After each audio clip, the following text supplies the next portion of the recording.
कक्षा 9th के सभी बच्चे को नमस्कार। आपका कक्षा 9 में सामाजिक विज्ञान विषय में अपोहा ये चैप्टर चल रहा है। इससे संबंधित आपको वीडियो और पीडीएफ पहले भेजी जा चुकी है। आज जो हम प्रश्न करने जा रहे हैं उन्हें आप समझें। डेल्टा और ज्वार नदमुख क्या है?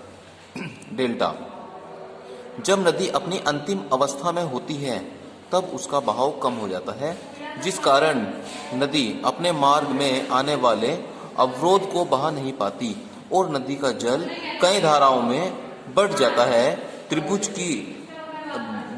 और त्रिभुज की आकृति धारण कर लेता है। इसे डेल्टा कहते हैं। जब नदी बिल्कुल अपनी अंतिम अवस्था में होती है तो उसके अंदर पानी भी कम रह जाता है और उसकी जो स्पीड है वो बहुत स्लो हो जाती है, जिसके कारण से वो अपने रास्ते में आने वाले जितने भी कंकड़, पत्थर, कीचड़ इन्हें बहा नहीं पाती और विभिन्न धाराओं में बढ़ जाती है। वो स्थिति डेल्टा कहलाती है। इसका मैं आपको चित्र दिखाना चाहता हूं। ये डेल्टा, ये नदी है जब आती है और लेकिन जब इसके मार्ग में अवरोध पैदा हो जाती है, रुकावटें, तब ये कई सारी इस प्रकार की धाराओं में बढ़ जाती हैं। इसे बोला जाता है डेल्टा। नेक्स्ट है हमारा ज्वार नदमुख। किसी नदी का ज्वारीय मुख, जहां पर नदी का मीठा जल और सागर का खारा जल आपस में मिलता है तो उसे ज्वार नदमुख कहते हैं। नेक्स्ट है हमारा प्रश्न, शिव समुद्रम जल प्रताप क्या है? शिव समुद्रम क्या नहीं कहाँ है? शिव समुद्रम जल प्रताप कर्नाटक राज्य में कावेरी नदी पर स्थित है। विसर्प क्या है? किसी नदी के घुमावदार भाग या वक्र जो उस समय बनते हैं जब नदी बहती है तो उसे विसर्प कहते हैं। ये नदी जब बहती है तो कोई भी नदी एकदम सीधी नहीं बहती है, वो हमेशा इस तरह मोड़दार तरीके से बहती है, तो इसे विसर्प कहा जाता है।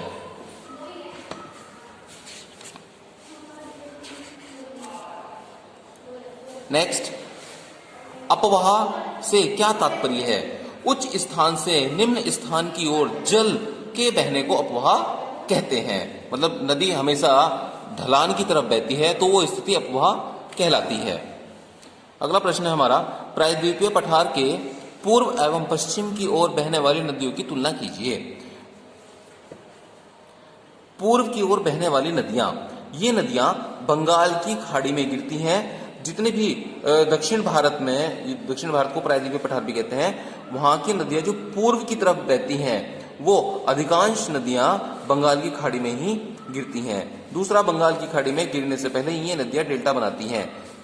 थर्ड, इन नदियों को जल पश्चिमी घाट में होने वाली वर्षा से प्राप्त होता है। चौथा, महानदी कावेरी, कृष्णा, गोदावरी पूर्व की ओर बहने वाली प्रमुख नदियां हैं। पश्चिम की ओर बहने वाली नदियां, ये नदियां अरब सागर में गिरती हैं, क्योंकि भारत के पश्चिम में अरब सागर है और दक्षिण भारत की अधिकांश नदियां अरब सागर में ही गिरती हैं। अरब सागर में गिरने वाली नदियां ज्वार नदमुख का निर्माण करती हैं। ये नदियां बड़ी तंग और गहरी घाटियों से होकर बहती हैं। मतलब अधिकांश ये नदियां सब पहाड़ी क्षेत्रों में से ही होकर बहती हैं। चौथा, नर्मदा और ताप्ती पश्चिम की ओर बहने वाली प्रमुख नदियां हैं। नेक्स्ट है, झीलों का 3 श्रेणियों में उदाहरण से वर्गीकरण कीजिए। झीलों का 3 श्रेणियों में वर्गीकरण निम्न प्रकार किया जाता है। सबसे पहले होती है एक तो मीठे जल की झील, जिसका पानी जनरली हम लोग पीने में भी इस्तेमाल करते हैं। मीठे पानी का झील प्रमुख रूप से हिमालय में पाई जाती है। इसका निर्माण हिमानियों से होता है, मतलब हिमालय में जो बर्फ जमी रहती है उनसे मीठे पानी की झीलों का निर्माण होता है। वुलर झील भारत की सबसे बड़ी मीठे पानी की झील है जो कश्मीर राज्य में स्थित है। दूसरी होती है खारे पानी की झील। भारत में खारे पानी की झीलें प्रमुख रूप से राजस्थान राज्य में पाई जाती है। खारे पानी की झीलों से नमक भी बनाया जाता है। सांभर झील भारत की एक प्रमुख खारे पानी की झील है जो राजस्थान राज्य में स्थित है। थर्ड है लैगून झील। भूमि की किसी तंग पट्टी या रेत के अवरोध के कारण सागर से अलग हुई छिछली जल राशि को लैगून झील कहा जाता है। ओडिशा की चिल्का झील तथा तमिलनाडु की पुलिकट झील लैगून झील का उदाहरण है। जब समुद्र का जल कहीं किसी एक कोने में इकट्ठा हो जाता है तो वो झील बन जाता है, तो उसे लैगून झील कहते हैं। सुंदरवन डेल्टा का निर्माण कैसे हुआ है? इसका आंसर है जब गंगा पश्चिमी बंगाल राज्य में बहती है तब वह भागीरथी और हुगली दो भागों में बंट जाती है। मतलब गंगा नदी पश्चिमी बंगाल राज्य में दो भागों में बंट जाती है। एक भाग को भागीरथी कहा जाता है, दूसरे भाग को हुगली कहा जाता है। इसकी मुख्य धाराएं बांग्लादेश में प्रवेश कर ब्रह्मपुत्र नदी से मिलकर एक विशाल डेल्टा का निर्माण करती है, जिसे सुंदरवन का डेल्टा कहते हैं। डेल्टा में भूमि दलदली और कीचड़ युक्त तथा पानी से भरी होती है। इस डेल्टा में सुंदरी नामक वृक्षों की अधिकता के कारण इस डेल्टा का नाम सुंदरवन डेल्टा रखा गया है। यहीं पर भारत का रॉयल बंगाल टाइगर भी पाया जाता है। ये आज आपके लिए इतने ही प्रश्न भेजे जा रहे हैं, आप सभी इन्हें कर लीजिए। और इससे संबंधित अगर आपको कोई प्रश्न पूछना है तो आप फोन करके पूछ सकते हैं या मीटिंग में पूछ सकते हैं।